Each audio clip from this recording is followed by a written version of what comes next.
going to do applications of simultaneous functions. This lesson, you'll find it on lesson 2. The learning outcomes.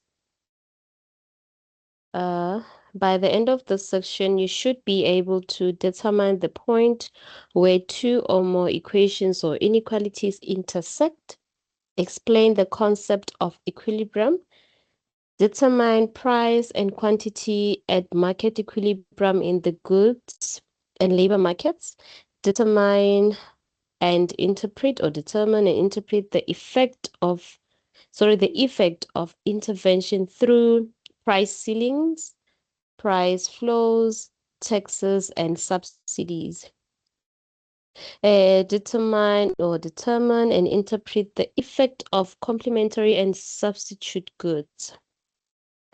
So we're going to start with equilibrium in the goods market. So here they're saying that economic equilibrium is a situation where demand equals supply. If you've noticed on our last lesson, I did show you the point of intersection where I said it's an equilibrium point. And then they're saying that at this point, there is no shortage or surplus in the market, and the market is stable. All right. Equilibrium in the goods market.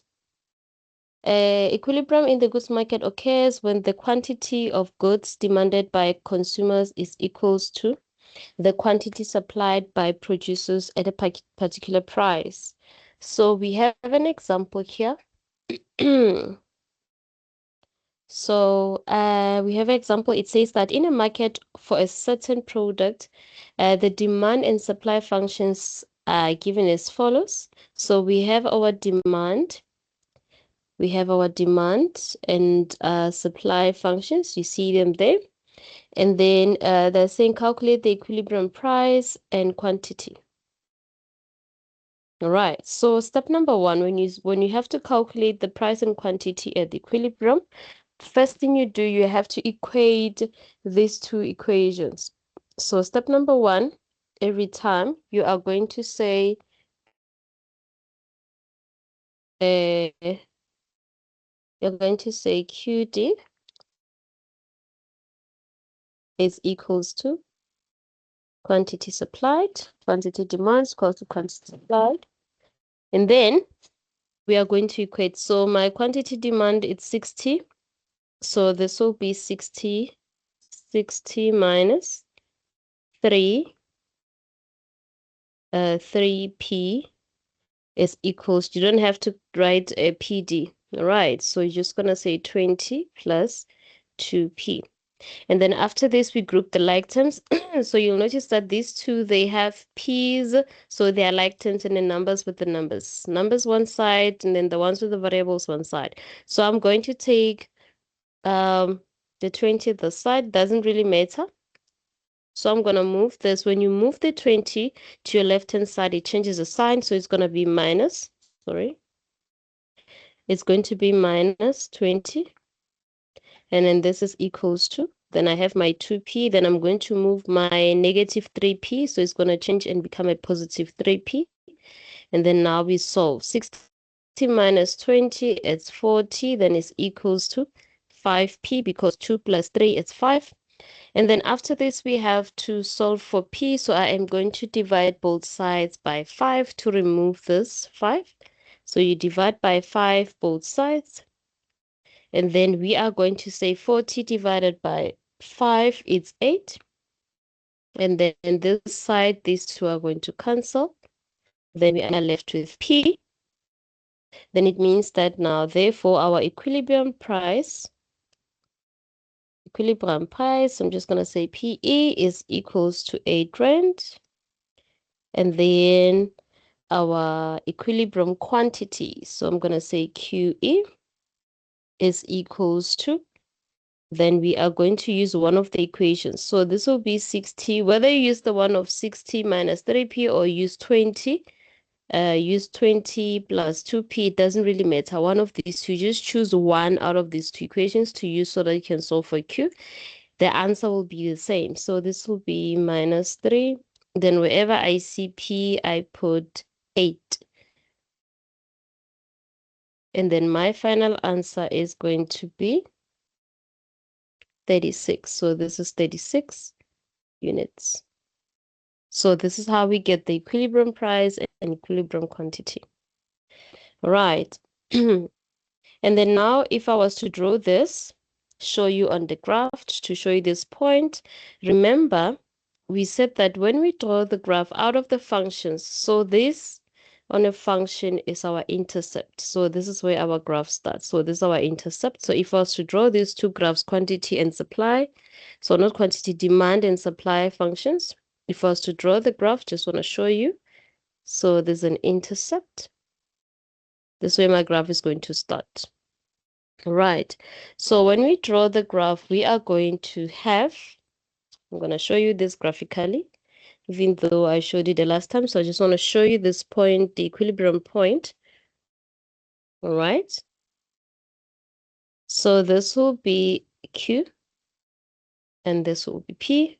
This is our axis and this is 0.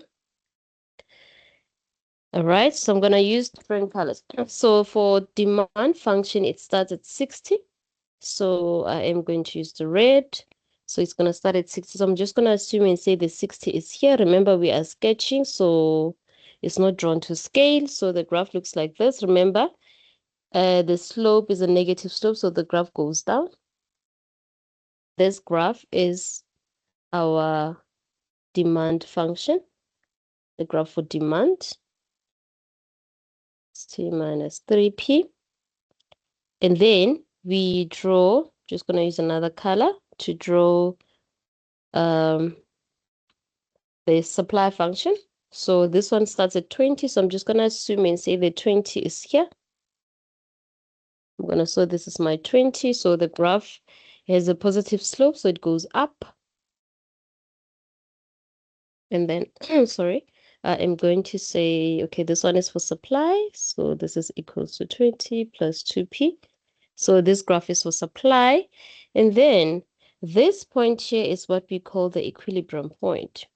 So this is our equilibrium point. So this will be, so it means that the price, the quantity for equilibrium point is 36. So I'm just going to show you with the dotted line. And then this one goes down. So this is my 36. That's your Q for equilibrium. And then the price for equilibrium is 8. Remember, this is not drawn to scale. So this point is what we call the equilibrium point. This is the equilibrium point. Where the two graphs are equal, then they have the same price and the same quantity. The coordinates is 8 and 36. All right. And then now we move down. I hope this is clear. And then now we go to equilibrium. Every time they say equilibrium, we are going to equate for us to solve for one of the two. There's equilibrium in the labor market occurs when the number of workers employers want to hire equals the number of people willing to work at a particular wage. All right, so this is the labor market. All right, and then they're saying that also when wage or salary that a firm is willing to pay is equals to, oh, sorry, I'm doing the other one. Okay, sorry. Yeah, so okay, so I did say that. So that's in equilibrium also occurs when the price that consumers are willing to pay for a good is equals to the price that producers are willing to accept. All right, so this is about the, where are we? Oh, sorry. Oh, I'm reading the, okay, no, that was the goods market. So here I'm at labor. Yes, I was right about the wage. Yes, also when the wage or salary that a firm is willing to pay is equals to the wage that the workers are willing to accept. Yeah, I was right about that one. Yes, it's these two. Yes, I was reading for this one. The first one is this one. All right. So we have an example here. You can also go through the notes on your study guide. By the way, I'm just reading from the study guide. Okay, an example, in a certain industry, the demand and supply labor are given by the following functions. All right, so we have the demand and supply of labor, the functions of labor. All right, and then they're saying where W is the wage rate and L is the number of workers employed.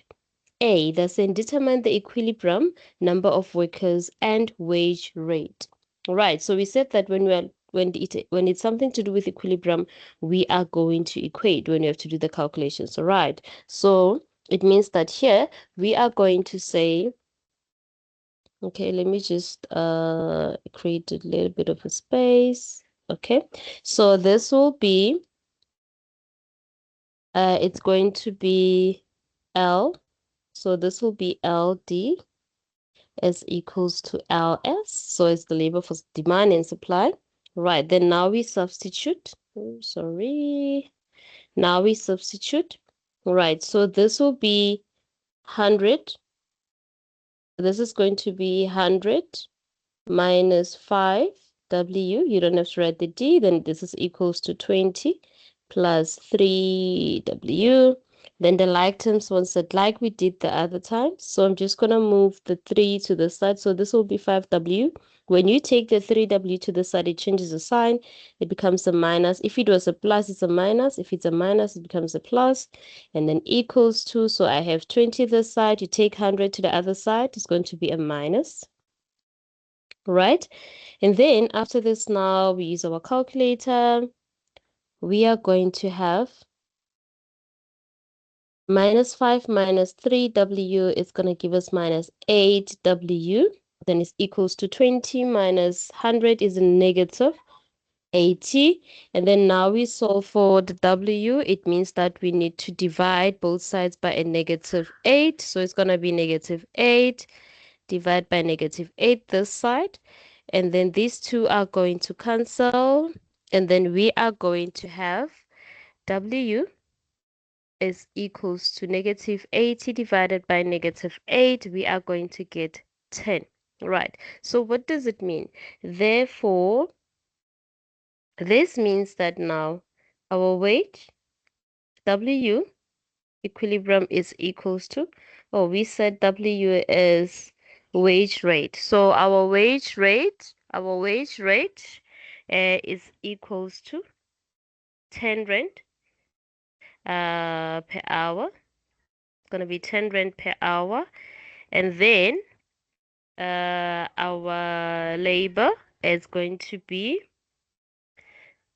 100. So remember the E is just the equilibrium. It's going to be 100 minus, and I said that you use any of the equations, all right? So I'm just going to use the one of 100 minus 5 in bracket. Wherever I see W, I put 10. And then my final answer is going to be, we are going to have 50 workers, all right, at equilibrium. Okay. All right. Yes. And then now we go to price controls, and I hope this is clear. If it's not clear, remember you have online classes, the tutorial classes that you're going to have. All right, so we have price controls and government intervention in markets. All right, so it says here that price controls are government limits on prices of goods and services to protect consumers or producers. All right. So we are going to start with price ceiling. I hope this is clear. Okay. All right. So they're saying there, when government believes that the equilibrium price is too high for consumers to pay, they may establish a price ceiling below market equilibrium. And then the price is then not allowed to exceed this ceiling or maximum price. Please note that if demand is higher than supply, it creates an opportunity for someone to buy at a lower price and sell on black market for more than the equilibrium price. Black market potential, market potential is black market. Sorry, excuse my ears. Sorry, yes, I'm sorry. Right, yes. So here on your screen, you can see that it says that, so I was reading from slide guide. So here it says that a maximum price that sellers are allowed to charge. That's a price ceiling. All right, so we have an example here. The market for rice is described by the following demand and supply functions. So we have these demand and supply function, all right? And then they're saying that in this case, Q is the quantity in kg and P is the price per kg. That the government sets price ceiling at 15, right? 15 rands or 15. Okay. So A, they're saying determine the quantity demanded and supplied at a ceiling price. Okay. Excuse me.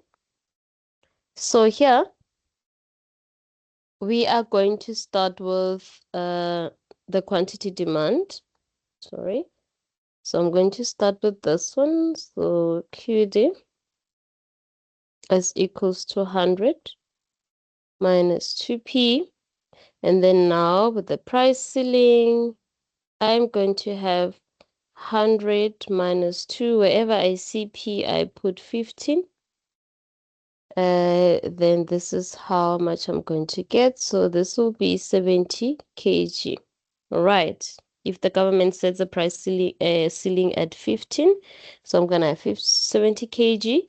And then with the supplied function, which is QS, equals to 20 plus 3P, I am going to have 20 plus 3, then substitute the P with the 15.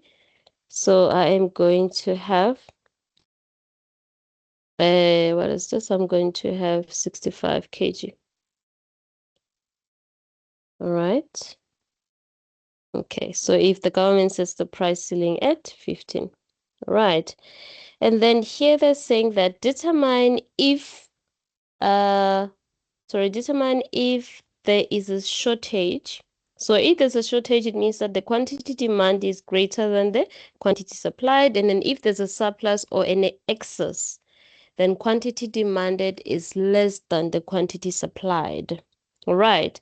So now we have to look at our quantity demanded and quantity supplied. So quantity demanded we have 70 and then supplied we have 60. So it means that there's a shortage because demanded is greater than supplied. All right. So now when we calculate, it means we are going to calculate the shortage. All right. Because 70 kg is greater than 65 kg. So it means that in this case, we are going to calculate the shortage. So shortage, when we calculate shortage, is equals to the quantity demanded minus the quantity supplied. All right, so we are going to have 70 minus 65 kg, then the final answer is going to be 5 kg. That's a shortage. All right, and then now we move on to price flows. So they're saying that the price flows, a minimum price that sellers must charge. All right, so let's see. So we have an example here. It says that the market for wheat is described by the following demand and supply functions. So we have this. Right, so they're saying here that where Q is the quantity of wheat in kgs and P is the price per kg. All right, so the government sets the price floor at 20. You can say it's 20 rands. Okay, it's up to you on the units. All right, so now we have to calculate. So they're saying determine the quantity demanded and supplied at the price flows. Okay, quantity demanded and supplied at the price floor. We are going to have, sorry, okay, here, right. So quantity demanded, I have 120 minus, okay, let's see, 4P.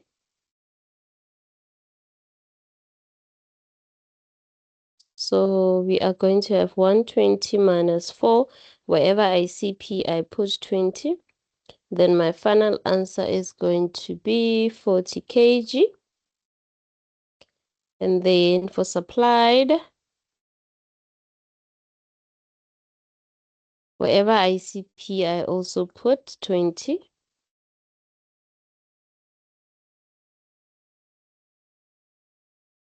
20. Then the final answer is going to be 80 kg. Right. So now let's see. Okay, so now we're doing the price flow. So with the price flow, okay, same thing. We know that shortage, it means demand must be greater than supply. Surplus means demand must be less than. All right. So now when we look at these two answers, all right, you'll notice that demand is less than supplied. So it means that we have a surplus, we have an excess or surplus. All right. So it means that now we are going to calculate the excess or surplus. So I can say excess or I can say surplus. Oh, okay. It's the same thing. So surplus is going to be equals to quantity supplied minus quantity demanded. So we are going to have 80 minus 40 kg. So it's going to give us 40 kg. So that's an excess or that's a surplus. All right. This is the same. You can say excess or surplus. All right. And then now we move on to complementary and substitute goods. Okay. Let me see my notes. So here it says that okay, here it says that with the complementary and substitute goods, complementary goods, they're saying that are goods that are consumed together, like cars and petrol, computer hardware and software, etc. Those are complementary goods, right? And then they're saying that the substitute goods are goods that are consumed instead of each other, like coffee or tea, and a train or bus or certain routes. All right. So they're saying that consider two goods. Consider your two goods being your X and Y. So they're saying that if your two goods are X and Y, if X and Y are complementary goods, then the demand function for good X is right. And then if X and Y are substitute goods, then the demand function for good X is this. All right. So the difference between these two is the minus and the plus. All right, for complementary, it's going to be minus, and then for substitute, it's going to be a plus. Okay, those are the two different, but everything is the same. Right. And then they're saying that now let's look at the example. Okay. Oh, another thing that they're saying that for complementary goods, for an example, when the price of cars increases, consumers will buy fewer cars, and consequently, the demand of petrol will decrease. And then for substitute goods, they're saying that, for an example, if train fares increases, people would rather take the bus, increasing the demand for bus transport. Okay. All right. Hope that makes sense. Okay. Right. So they're saying here that, okay, yeah. So let's look at the example. The demand and supply functions for two complementary products, smartphones being X and then charger being Y, are given. All right, as follows. Okay, you can see them there. Okay, so they're saying that question number 1, determine the equilibrium price for smartphones and chargers. So remember, equilibrium we equate smartphones X, chargers Y. So it means the red functions for smartphones, and then this green, it's the functions for your chargers. Okay, now let's see. Excuse me. So we are going to solve. So let's start with smartphones. So I'm going to use a red for smartphones. Okay, let me divide this into 2 because I don't think I'm going to have enough space. Okay. So now we're going to start with smartphones. We are going to equate. So I'm going to use red for smartphones. So I'm going to equate these two. These two. The supply function. Then now we solve. So this will be 82 minus 3 px plus py is equals to -5 plus 15 px. Okay, so remember this is just, yeah, okay. Now let's solve. Okay, like terms one side. So I'm just gonna leave this py alone this side because py doesn't have anything. I'm gonna make py because py is the only one. If you notice, I have px, so I'm gonna leave py here alone this side.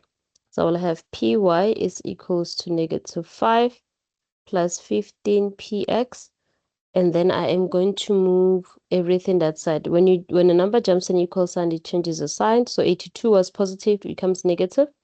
And then negative 3p is going to be plus 3px. Okay? We are going to solve this simultaneously. Remember, we are doing applications of simultaneous functions. Simultaneously meaning we're solving for two things at the same time. Right. So we are going to have py, and then these two are the same, -5 and -82. When you use your calculator, the answer is going to be -87. -87, and then positive 15 with positive 3p, we are going to have 18. So this will be plus 18px. All right. So I am going to call this equation 1. So this will be my first equation. I'm going to call it equation 1. I'm going to say it's 1. So I'm done with the smartphones. Now we are going to our, what is it? Charges. So I'm going to use green for charges just for consistency. So this will be Q dy is equals to 90. Oh, no, why am I doing that? Q dy is equals to Q sy, quantity supplied for the charges.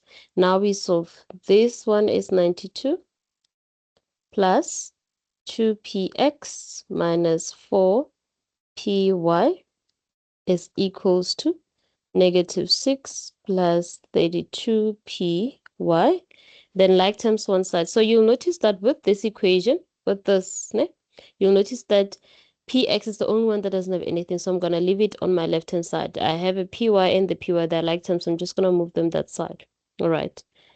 So this will be, I'll be left with 2px on my left-hand side, and everything goes to the right. So when, sorry, 32py. So when 92 jumps an equal sign, it becomes a minus 92. And then when -4py becomes a positive 4py. Then now we solve. Okay, so we are going to have 2px is equals to -6 and -92. It's -98. And then positive 32 plus 4 is going to be a plus 36py. Because they are like terms again. This and this are like terms. Then this and this are like terms. Okay. And then now we have to make sure that px is alone. So I'm going to divide both sides by 2 so that I remove this 2. So my answer is going to be px is equals to -92 divided by 2, it's 49. So this will be -49. And then plus 18. 18py. So I am going to call this equation 2.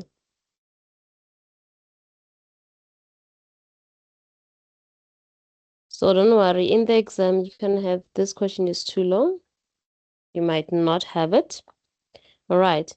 So now I have my two equations. So if you notice with these two equations, you'll notice that with equation 1, I have py, px, also this one py, px. So I can solve for these two simultaneous. I can solve for px and then solve for py, just like I've been doing. All right. So we are going to substitute. Sorry, just wanted to erase this part. Oh, it doesn't work. Okay. All right. Okay. So now we are going to solve for these two. So I am going to start with, I'm going to say that now I'm going to substitute. Wherever I see py or px, I'm going to put one of the two. So I'm going to say substitute. It's up to you. Choose. Anyone is going to be fine. All right. So I'm going to say substitute. So we are going to substitute py is equals to, so it means that wherever I see py, I'll put 87 plus 18px. Wherever I see py, where? Into equation 2. So I'm substituting py with this into equation 2. So this is my equation 2. Your equation 2 is px is equals to negative 49 plus 18py. So wherever I see py, I'm going to substitute this. All right. So this will be px is equals to negative 49 plus 18. And then wherever I see py, what do I do now? I put negative 87 plus 18px. Then now we solve. So you're going to distribute the 18. So you're going to say 18 times this and also 18 times that. We are distributing. All right. So now we are going to have, we are going to have px is equals to negative 49. Then we say 18 times negative 87. We are going to have, okay, let me use my calculator. I hope I chose the right one. Okay. Okay, so I'm going to say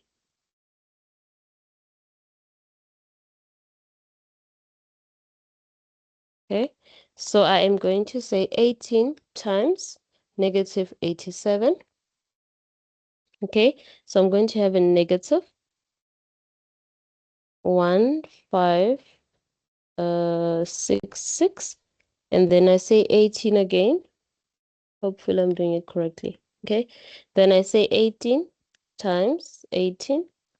Then I will have plus 324px. Right. And then after this now, I am going to solve. So I'm going to say negative, okay. I'm going to say negative 49. Okay, am I doing it correctly though? Okay. Negative 49.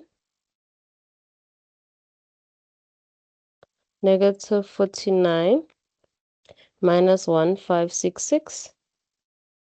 I'm going to get this. Okay, like times one side. If you can see, this is a px. Okay, take this side. So I will have px before I even doing that. Okay, so this is going to change and become a minus 324 px. Like times one side, ne? I saw that these two are the same. Then this is still negative 49. Yeah, like times one side. Sorry about that. Okay, and then now we can add the like terms. So this side, I am going to have negative 3. Oh, sorry. Negative 3 to 3px is equals to negative 1615. Then now I have to solve for px. I divide both sides by this. Negative 3 to 3. Also, negative 3 to 3. All right. So we are going to have, the answer is going to be px, px is equals to, when we divide this with 3, negative 3 to 3, we get a 5. So if my px is 5, then therefore I can solve for py. You use any of the equation. This is the equilibrium. So you're going to use any of the equation. Whether you use, the answer will be correct. You choose between these two, but I'm going to use the equation 1. I'm going to use this one because it's straightforward. So wherever I see px, I'm going to put 5 now. So this will be, let me use, So this will be, I'm going to use the red one so that you see. my py is equals to negative 87, then plus 18. Then wherever I see px, I put 5. Then my final answer is going to be 3. So this is how we solve for px and py simultaneously. So it's very long. I don't expect to see this in the exam because this will be a lot of marks. Okay, so this is just testing how you can solve two variables at the same time. So probably yours won't have so many parameters. You're not gonna have so many. So I dealt with like 4. That's why it's this long. All right. So if you don't understand, you can go back to it again and then do it again. All right. And then now number B says, find the equilibrium quantities of, quantities for the two products. So the two products meaning your smartphones and your chargers. Okay. So we are going to solve for those because we have our PX and our PY. All right. So if you remember very well, for the smartphone, we have smartphones. Remember, we had these. Let me use red. So we have Q, the X is equals to 82 minus 3. Then I'm going to remove the P, if you can check them. PX is 5. And then it was same plus PY. So my PY is 3. All right. Then we get the answer. The answer being 70. If I'm wrong, you can correct me. And then the other Q, the PSX, the supply for the cell phone,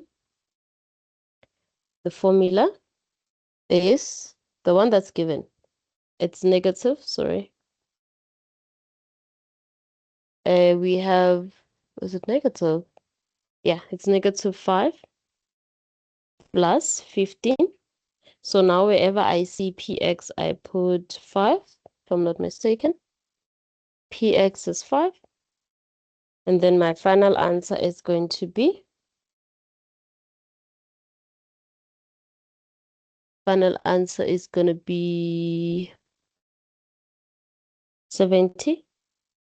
And then now we go to the charges. So the charges, the quantity for charges, the equation is Q dy is equals to 92.